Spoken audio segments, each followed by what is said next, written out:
क्या केवल आप हिंदुओं की मुख्यमंत्री हैं? क्या आप दिल्ली के लोगों की मुख्यमंत्री नहीं है?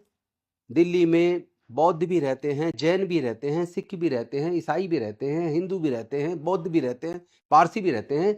तो क्या मुख्यमंत्री किसी एक जाति का होता है, एक धर्म का होता है? ये भाषा आपने सीखी कहाँ से? वैसे तो आपको परवरिश में ही मिली है। मैं जानता हूं कि बीजेपी में इस तरह की भाषा बोलने वाले लोगों को प्रमोट किया जाता है, जैसे आपको दिल्ली का मुख्यमंत्री बना दिया। परवेज साहिब सिंह वर्मा ने जी भी इसी तरह की बात एक बार मेरी विधानसभा सीमापुरी में आकर कही थी, जिसमें उन्होंने कहा था कि इनसे कोई संबंध मत रखो, इनका सामान मत खरीदो। नमो बुद्धाय, जय भीम, जय भारत, जय संविधान, जोहार साथियों। अभी मैं दिल्ली की मुख्यमंत्री माननीय रेखा गुप्ता जी के कुछ ट्वीट पढ़ रहा था और मैं आपके सामने वो पढ़ के सुनाना चाहता हूँ। एक ट्वीट में उन्होंने कहा है, नवरात्रि का सामान अपनों से ही खरीदे।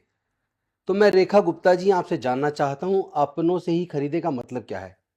यहाँ पराया कौन है भारत में? और दूसरा एक ट्वीट और है जिसमें इन्होंने कहा है, हिंदुओं इन लोगों को भूलना मत, जब ये वोट मांगने आएंगे तो इनको इनकी औकात दिखा देना। ये वक्फ बिल पर, और साथ में इन्होंने लगा रखा कौन कौन सी पार्टी ने वक्फ बिल का विरोध किया। तो क्या किसी मुख्यमंत्री की ऐसी भाषा होनी चाहिए? जिस तरह की भाषा मुख्यमंत्री इस्तेमाल करती हैं। कोई भी बिल संसद के अंदर आता है तो उस पर विवेचना होती है, सब लोग देखते हैं कि ये समाज हित में है या नहीं है, देश हित में है या नहीं है, और जिस समाज की संपत्ति के बारे में बात हो रही है ये कहीं उसके खिलाफ तो नहीं है। तो अगर कोई सरकार के मत से, और वो भी अगर वो मत पूर्वाग्रह से ग्रसित है, तो उसके खिलाफ अगर कोई पार्टी अपना मत उसके खिलाफ रखती है, तो क्या आप उसको दुश्मन की तरह देखेंगे? क्या आप उसको एक विदेशी की तरह देखेंगे या उससे नफरत करेंगे?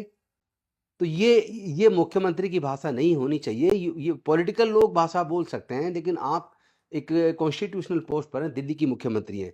एक और मैं इनका ट्वीट देख रहा था, आज नरेंद्र मोदी, अमित शाह, ये दो शेर संसद में वक्फ बोर्ड संशोधन बिल पास करने जा रहे हैं। हिंदुओं, वक्फ बोर्ड संशोधन ही हिंदू राष्ट्र की शुरुआत है। जो कट्टर हिंदू मोदी जी के साथ खड़ा है वो पोस्ट पर पुरजोर समर्थन व्यक्त करें। देखते हैं आज कितने भाई हिंदू एकता का परिचय देते हैं। तो मैं पूछना चाहता हूं कि मुख्यमंत्री, क्या केवल आप हिंदुओं की मुख्यमंत्री हैं? क्या आप दिल्ली के लोगों की मुख्यमंत्री नहीं है? दिल्ली में बौद्ध भी रहते हैं, जैन भी रहते हैं, सिख भी रहते हैं, ईसाई भी रहते हैं, हिंदू भी रहते हैं, बौद्ध भी रहते हैं, पारसी भी रहते हैं। तो क्या मुख्यमंत्री किसी एक जाति का होता है, एक धर्म का होता है? ये भाषा आपने सीखी कहाँ से? वैसे तो आपको परवरिश में ही मिली है। मैं जानता हूं कि बीजेपी में इस तरह की भाषा बोलने वाले लोगों को प्रमोट किया जाता है, जैसे आपको दिल्ली का मुख्यमंत्री बना दिया। परवेज साहिब सिंह वर्मा ने जी भी इसी तरह की बात एक बार मेरी विधानसभा सीमापुरी में आकर कही थी, जिसमें उन्होंने कहा था कि इनसे कोई संबंध मत रखो, इनका सामान मत खरीदो। और वो भी आज मंत्री हैं। एक और मंत्री हैं आपकी इस कैबिनेट में, भारतीय जनता पार्टी की दिल्ली की सरकार की कैबिनेट, एक और मंत्री है कपिल मिश्रा, जो 2020 के दंगों से एकदम पहले डीसीपी के सामने जिन्होंने भड़काऊ भाषण दिया था, जिसके ऊपर भी कोर्ट ने एफआईआर दर्ज करने का आदेश दिया है। तो मैं पूछना चाहता हूं कि सत्ता में बैठे हुए लोग, खासतौर पर जब आप पार्टी चला रहे होते हैं तो आप एक पक्ष होते हैं, लेकिन जब आप मुख्यमंत्री या मंत्री बन जाते हैं तो उस प्रदेश में रहने वाले तमाम प्रजा आपकी होती हैं। आप सबको नेतृत्व दे रहे हो, सबका प्रतिनिधित्व कर रहे होते हैं।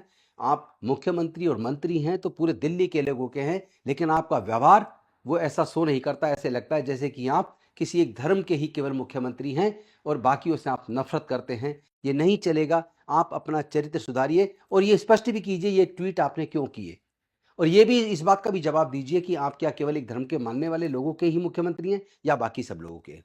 नेशनल दस्तक की आपसे गुजारिश है कि अगर इसको बचाना चाहते हैं तो नेशनल दस्तक को सब्सक्राइब करने के लिए रेड कलर के सब्सक्राइब बटन को दबाएं, फिर बेल आइकन की घंटी दबाएं। नेशनल दस्तक को बचाने के लिए बहुत जरूरी है कि हर खबर को शेयर करें, लाइक करें, कमेंट जरूर करें।